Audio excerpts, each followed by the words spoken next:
Many of you have misunderstood what silver is and what silver is for, and it could cost you in the long run.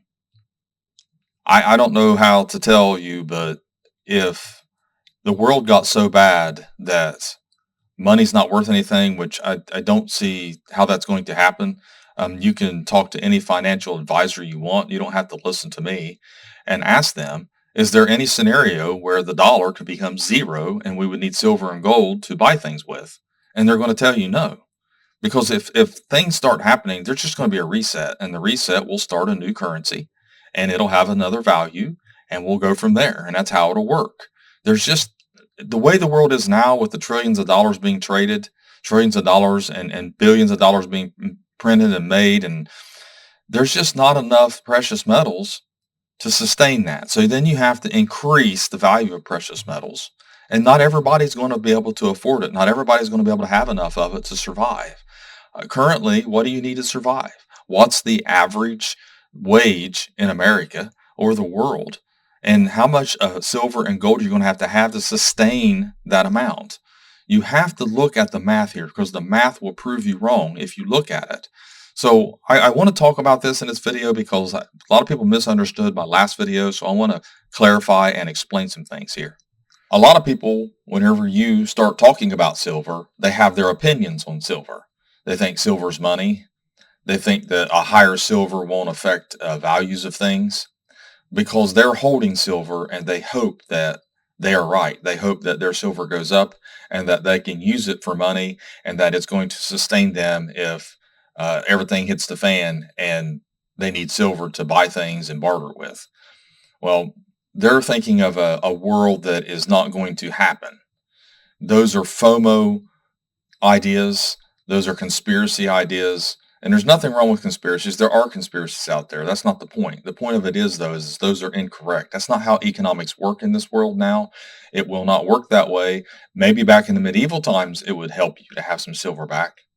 But today, it doesn't help you in the long run if something would happen.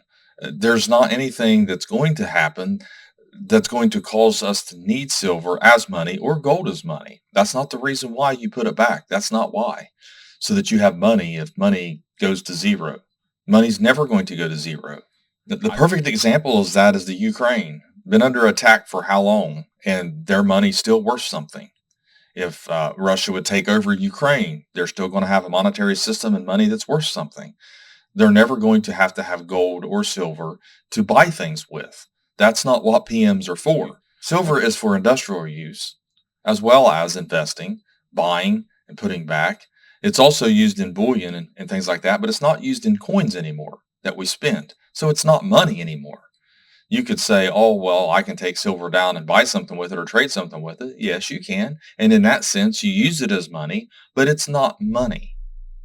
It's a precious metal that has a lot of uses, and that is a good tool to invest in if you buy it correctly. And then the other thing is that in my videos, when I'm talking about the values of silver, if silver went up too high, that electronics would go up in value. And I mentioned cell phones. Well, cell phones wasn't the only thing that I was talking about. I'm talking about industrial use as a whole, because we know that silver is used in so many more products, not just photography stuff, which is limited to what it used to be, x-rays and things like that. But there are so many other applications for silver. So if silver goes to $100 an ounce, 64 cents silver's in a cell phone. Someone's already pointed that out, correct. And even if it goes up to 500, it's still not going to impact cell phone prices that much. But it will cost the companies millions of dollars more to use silver in their electronics. So I'm not sure about the impact of that. The cost will be passed down to us, but it won't be that much. Where it does matter is in the aerospace industry, solar panels, and EVs, electronic vehicles, because it is used in greater quantities in those vehicles. So if silver went to $200 or $300 an ounce, it would impact that industry. Force material substitutions, raise prices of green tech products, and it also cause delays in releasing new products. So 20 to 50 to 100 is minimal. 2 to 300 can cause price hikes for some items, like I said, solar or aerospace or EVs. 500 plus would cause major disruptions in manufacturing. Now, this is not my opinion. You can do the math. You can figure it up if you know what silver and how much is used in several products, especially anything but cell phones. You don't have to just forget about computers.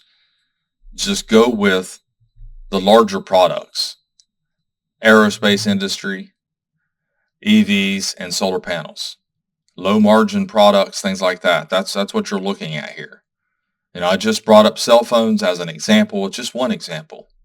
So, with that being said, the higher the silver, the more it can cost us, electronic wise. In not all sectors, but some sectors, and we are no longer on a backed by silver or PM monetary system.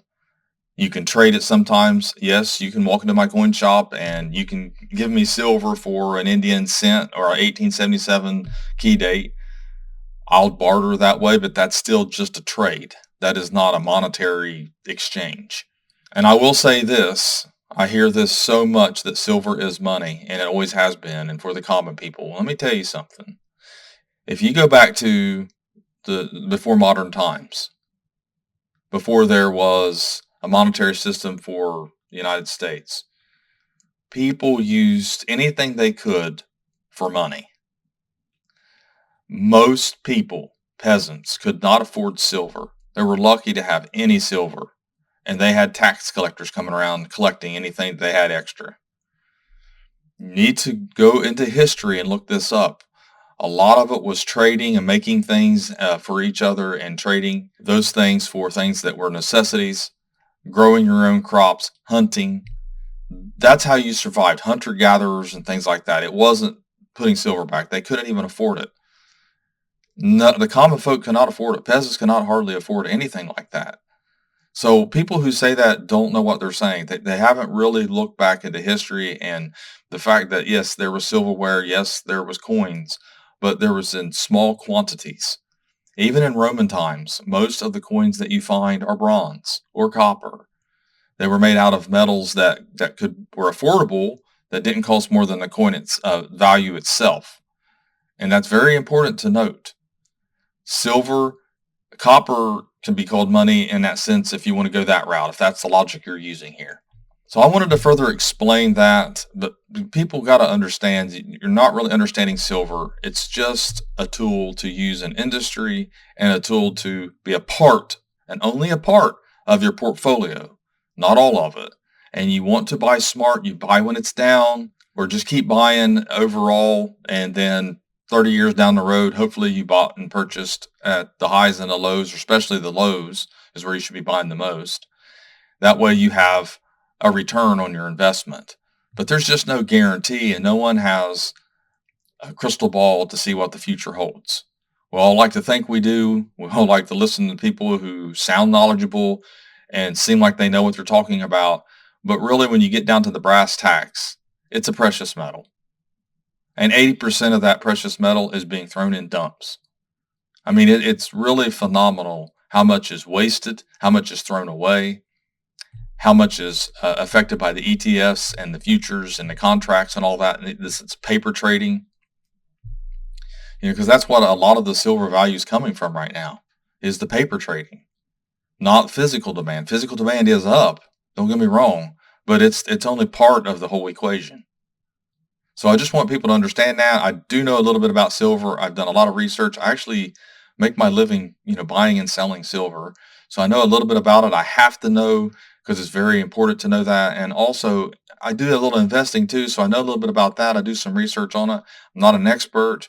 I'm not saying I'm giving financial advice, other than the fact that I do know that you don't want to get into it brand new when it's high. I mean, that's just, it's only been $36 an ounce 3 or 4 times in my lifetime. So why would I recommend someone to get into it when it's at the highest? Very rarely gets this high. Because I think it's going to go to 50 or 100. I'm not going to do that. That's speculation, and that's not what my business is about, and I'm not going to do that to people. Okay, you be smart. Okay, you watch the trends, watch the markets, do your research. That's important. Educate yourself. Don't get into FOMO. That's what I'm saying. So thanks for watching my latest video. Please like, share, and comment, and have a great day.